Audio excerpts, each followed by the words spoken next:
Did the Dead Sea Scrolls just prove that the Book of Mormon is legit? Check this out. Let's rewind in 1827.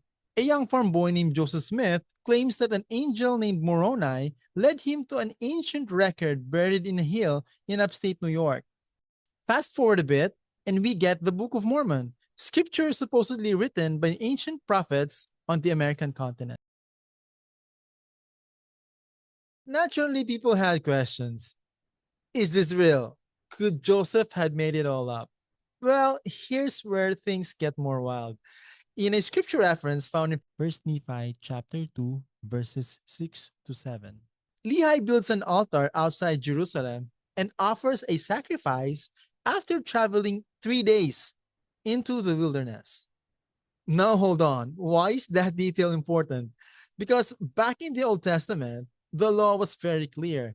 In another scripture reference found in Deuteronomy chapter 12, verses 13 to 14, you can't just offer sacrifices anywhere you want. It had to be at the temple in Jerusalem, or you were breaking God's law.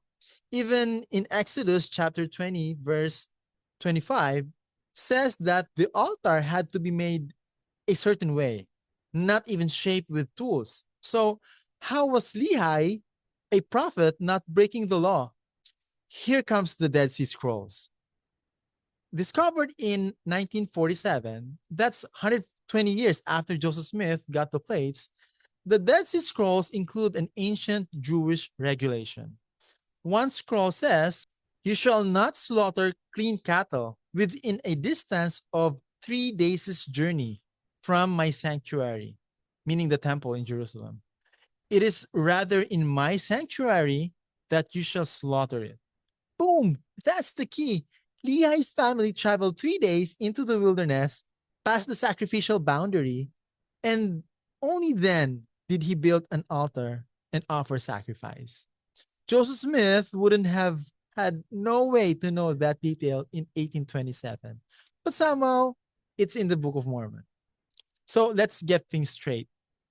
Joseph Smith published the Book of Mormon in 1830. Scrolls buried for 2,000 plus years aren't found until 1947.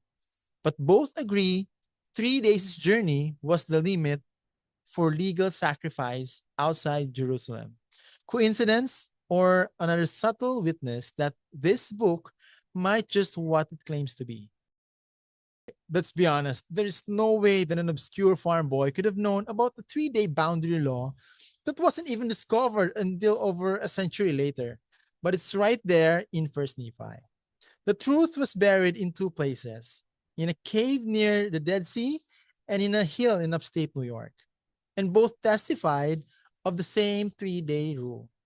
Thanks for tuning in. Now stop watching this and go study your scriptures.